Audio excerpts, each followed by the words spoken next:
Hello বন্ধুরা, আমি পূজা আবার একটা নতুন ব্লগ নিয়ে উপস্থিত হলাম। ব্লগটা দেখো, কন্টিনিউ দেখো, তোমাদের আজকে খুব ভালো লাগবে আশা করি। ভিডিওটা স্কিপ না করে পুরো ভিডিওটা দেখো। এই ভিডিওটা ছিল এই শ্রাবণ মাসেই আমরা গেছিলাম এক জায়গায় ট্যুরে ঘুরতে। তোমরা এবার বলতেই পারো যে দিদি কোথায় গেছো ঘুরতে। হ্যাঁ, সেই দেখো, এসেই আমি পান্ডা প্ল্যাটফর্মের স্টেশনে আমরা সবাই বসে আছি, এখান থেকে ভিডিওটা আমি শুরু করেছিলাম। কারণ টোটো থেকে বাড়ি থেকে বেরোনোর সময় টোটোর কোনো ভিডিও আমি ক্লিপ নিইনি। তারপরে চলে এসেছে পান্ডা স্টেশনে, ট্রেনটা চলে এসেছে। আমরা এখান থেকে যাবো বর্ধমান। এই যে ট্রেনে উঠে পড়েছি। আর এই যে সামনে যে ব্যাগ নিয়ে দাঁড়িয়ে আছে উনি হলো আমার সুস্মিতা স্কুলের স্যার। আমি আমার বৌমনিকে আবার ভিডিও করে দেখাচ্ছি, দেখো এটা স্যার। ওইদিকে দেখো একটা হলুদ কালারের চুড়িদার পরে আছে, উনি হলো আবার মুজিবের স্কুল আবার দিদিমণি। আমি আমার বৌমনিকে দেখাচ্ছি, দেখো ট্রেনটা ছেড়ে দিয়েছে, আমরা ট্রেনে করে চলে যাচ্ছি। তারপরে ট্রেনের মধ্যে ভালোই ভিড় ছিল। তখন আমরা দুটো ট্রেনটা ধরেছি। এই দেখো ট্রেনে করে যাচ্ছি, যাওয়ার পরে এবার উঠে পড়েছি। আবার আমরা বর্ধমান থেকে নেমে আবার একটা ট্রেন ধরেছিলাম। এইটা হলো এক্সপ্রেস, এটা বালিয়া শিয়ালদা। দেখো এখান দিয়ে যখন যাচ্ছি তখন পাহাড়গুলো দেখা যাচ্ছে। দেখো কি সুন্দর জায়গা, দুধারে শুধু জঙ্গল আর বড় বড় পাহাড়। আর আকাশটা সত্যি খুব ওয়াও ছিল, জাস্ট অসাধারণ, বলার মতন না। এই দেখো এই দিকটা মনে হচ্ছে পুরো শূন্য জায়গা, শুধু বালি আর জল, আর কিছু নেই। এটা আমরা বালিয়া শিয়ালদা এক্সপ্রেস ধরে যাচ্ছিলাম। এটা ছিল বর্ধমান থেকে 3:57 ছিল। আমরা এখন, তোমরা হয়তো বলতেই পারো যে আমি কোথায় যাচ্ছি। ট্রেনে করে আমরা যাচ্ছি হলো বাবার দুয়ারে। এই দেখো আমরা নেমে গেছি আমাদের যেখানে নামার কথা হয়েছিল, জাসিডিস জেকশানে। এই যে এখানে নেমে আমি একটুখানি ভিডিও ক্লিপ করেছি, কারণ দাদা বলেছে এই জায়গাটা খুব চোর এলাকা, ডাকাত জায়গা, ফোন বার করিস না ব্যাগ থেকে। তা আমি একটু লুকিয়ে লুকিয়ে একটুখানি ভিডিও করেছি, কারণ তোমাদের তো কিছু একটা শেয়ার করতে হবে। তারপরে দেখো আমার মা, আমি, দাদার বৌমনি আমরা টোটোতে বসে গেছি। টোটো আমাদেরকে লজে নিয়ে যাচ্ছে। আমরা যাচ্ছি বাবার ঘর, মানে দেওঘর। তোমরা হয়তো জানো দেবঘর, ওখানে বাবার স্থান আছে, অনুকূল মন্দির আছে, আর অনেক জায়গা, অনেক কিছুই আছে। দেখো আমরা এখন মানে হোটেলের সামনে দাঁড়িয়ে আছি, মানে লজের সামনে। এবার কোন লজটা আমাদের নেবে, তাই দাদা বললো তোরা, এই যে টোটো থেকে নেমেছি, দাদা বললো তোরা দাঁড়া, আমি লজটা বুক করি, তারপরে রুমে যাওয়া হবে। তো আমরা লজটা দেখছি, দেখার পর এই লজটা আমরা নেওয়া হলো। এই লজে গিয়ে আমরা থাকলাম, রাত্রিবেলা থাকলাম। তারপর থাকার পর আমরা সোজা চলে এসেছি একটু মার্কেটটা ঘুরতে। দেখো এখানে কত কিছু পাওয়া যায়। আমার মা আগে আগে, তার আগে দাদা। এই দেখো এখানে রাখি, পেয়ারা, হাতের বান্ধন, সুতোগুলো, ঠাকুরের কত কিছু পাওয়া যায় পেত। কিন্তু প্রচুর দাম, জানো তো বন্ধুরা, এখানে দরদাম করে জিনিস কিনলেই তাহলেই পারবে, নাহলে পুরো ঠকে নেবে তোমাদের। আর এই মন্দিরটা প্রচুর ভেতরের দিকে। হ্যাঁ দেখো পেয়ারা খুব সুন্দর সুন্দর, খেতেও খুব টেস্টি ছিল। দেখো নারকেল, মানে কারো মনস্কামনা পূরণ হলে নারকেল ফাটানো হয়। এই হলো আসল দুয়ার, এটাই হলো দেবঘর, মানে বাবার স্থান। এখানেই বাবা থাকে। মন্দিরটা করেছে, কিন্তু প্রচুর বৃষ্টি, জলে থই থই, মানে বৃষ্টি পড়েছে তো জলে থই থই করছে। আর আমরা গিয়েছিলাম পূর্ণিমার দিন, আমরা গিয়েছিলাম শ্রাবণ মাসে প্রথম পূর্ণিমার দিন গিয়েছিলাম। তা আবার রবিবার দিন ছিল, পরের দিন সোমবার ছিল। আমরা সোমবার দিন জল ঠল ঢেলে তারপর বাড়ি এসলাম। দেখো এটা ছিল রাতে, রবিবার দিন রাতে। আর দেখো কেমন ভিড়, তোমরা একবার দেখো। এই যে ঠাকুর, এখানে চারি ধরনের সব রকম ঠাকুর আছে। এখানে সঙ্গে সঙ্গে ফটো তুলে তোমাদের হাতে দিয়ে দেবে, ফটো তোলা ক্লিপ আছে সঙ্গে সঙ্গে। যেমন দীঘাতে ফটো তুলে সঙ্গে সঙ্গে ফটো দিয়ে দেয়, এখানেও সেই রকম জায়গা। আর এখানে একটুখানি তোমাকে সিঁদুর পরিয়ে দেবে, সব কিছুতে টাকা।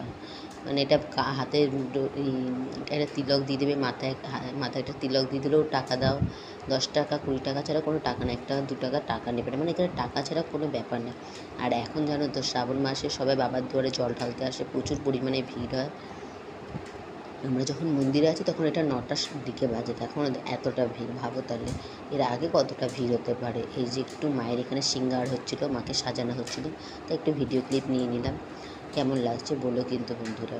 আর প্রচুর পরিমাণে ভিড় ছিল। তোমরা কে কে দেওঘর গেছো অবশ্যই জানিও, কমেন্টের মাধ্যমে লিখো কিন্তু। হর হর মহাদেব। এই দেখো এখানে আরও একটু অনেক রকম ঠাকুর ছিল, এবার নাম বলা তো সম্ভব না, প্রচুর ঠাকুর ছিল, তাই আমি একটু একটু করে সব ঠাকুরগুলো ফটো নিয়েছিলাম। মা অন্নপূর্ণা ছিল, আরও অন্যান্য আরও অনেক রকম ঠাকুর ছিল। তারপরে দেখো সিঁড়ি বেয়ে বেয়ে, এবার এখানে একটা জিনিস ছিল, প্রত্যেকটা মন্দিরে না একটা করে এসি লাগানো ছিল, কারণ ভিতরটা প্রচুর গরম আর অনেকটা অন্ধকারের মধ্যে তো। এই দেখো প্রত্যেকটা ঘরের মধ্যে এসি আছে, অন্ধকার, কিছু এমন দেখা যাচ্ছে না, ধুয়ো ধূপকাঠিতে পুরো ঘরটা অন্ধকার হয়ে গেছে। মন্দিরটা সবাই পূজা অর্চনা করছে, এই দেখো পুরো অন্ধকার, কিছু হয়তো বোঝাও যাচ্ছে না। আমি তো ভেবেছিলাম ভিডিও করা ছেড়েই দেবো, কারণ তোমরা কেউ আমাকে সাপোর্ট করছো না, ভালোবাসা দিচ্ছ না, কেউ লাইক করছো না, কমেন্ট করছো না, সাবস্ক্রাইব করছো না, ভালো লাগছে না। তোমরা প্লিজ আমাকে লাইক, কমেন্ট, শেয়ার অ্যান্ড সাবস্ক্রাইবটা করো বন্ধুরা, সাপোর্ট দাও। আরও সুন্দর সুন্দর তোমাদেরকে ভিডিও দেখাবো, আমার নিজের লাইফস্টাইল, আমার ব্লগ, আমি কোথায় যাই, কী করি, সব তোমাদের শেয়ার করব। দেখো জলে থই থই করছে, এই মার্বেলের সিঁড়ি দিয়ে বেয়ে বেয়ে আমরা উপরের দিকে গেছি। এটা হলো পার্ট 1, পার্ট 2টা মানে পরে পাঠাবো। তারপরে মন্দিরের সাথে তো সেদিন ঘুরে ঠুরে আমরা তারপরে মলাজেই চলে এলাম। আর কিছু ভিডিও মানে ফটো ক্লিক করেছি, ওই ফটোগুলো তোমাদের কাছে শেয়ার করব। এবার প্রচুর মন্দির জানো তো, এবার এক একটা করে সব মন্দিরে আমি ঢুকে সব ফটোগুলো নিয়েছি।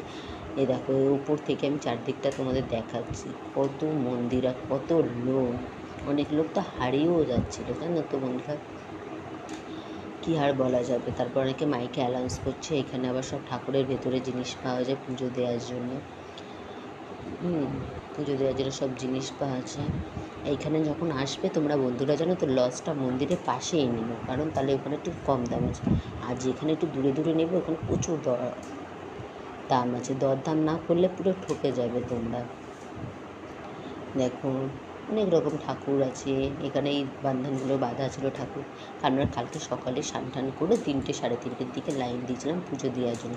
যে মা একটু ঘন্টা বাজিয়ে দিল, আমি একটু বাজিয়ে নিলাম। আমার মায়ের অনেক দিনের ইচ্ছা ছিল যে দেওঘর যাবে, হঠাৎ প্ল্যানিং হঠাৎ চলে গেলাম। আর তোমরা হয়তো ভাবতে পারো যে দিদি তুমি এতদিন ধরে ভিডিওটা কেন শেয়ার, এই ভিডিওটা অনেকটা বড় ছিল, তাই আমি বলেছিলাম এই ভিডিওটা একটু পরে শেয়ার করব।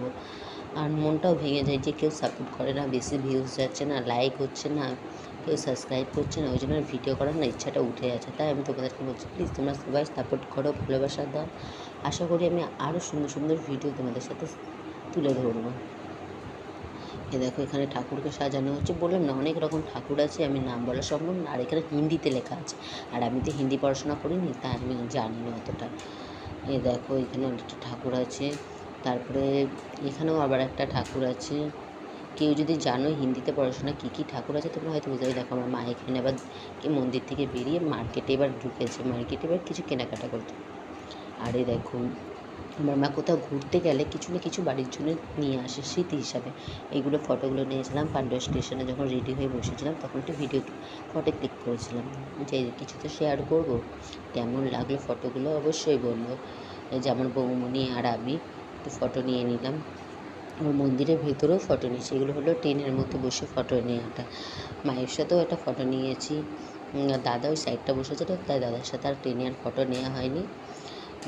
আর তোমরা কে কে দেওঘর গেছো অবশ্যই জানিও, কিন্তু like, comment, share and subscribe করো বন্ধুরা, সবাই সাপোর্ট করো প্লিজ, ভালোবাসা দাও আমাকে, আরও সুন্দর সুন্দর ভিডিও আনতে পারে। ওই দেখো আমার মা। আর কে কোথায় দেখে ভিডিও দেখো অবশ্যই কমেন্ট করে বলো। আর ট্রেনেও না প্রচুর ভিড় ছিল, সেদিন মারাত্মক গরম ছিল, বাপরে বলার মতো না, যে ফোনটা বার করবে রাস্তা থেকে বেরিয়ে যে টোটোতে ফটো নেবো বলার মতো। আর দেওঘরে ভালোই বৃষ্টি হয়েছিলো। এই যে দেখো দেওঘরে রাত্রিবেলা এখান দিয়ে একটুখানি ফটো নিয়েছিলাম মন্দিরে বাবার সামনেটা দাঁড়িয়ে।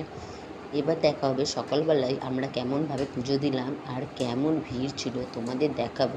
ওই ভিডিওটা আরও সুন্দর হবে, দেখো কিন্তু নজর রেখো। হ্যাঁ, কেমন ভিড় ছিল আর কেমন বাবার দুয়ারে সবাই কত কষ্ট মেহনত করে কত দূর থেকে সুলতানগঞ্জ থেকে হেঁটে হেঁটে জল নিয়ে বাবার দুয়ারে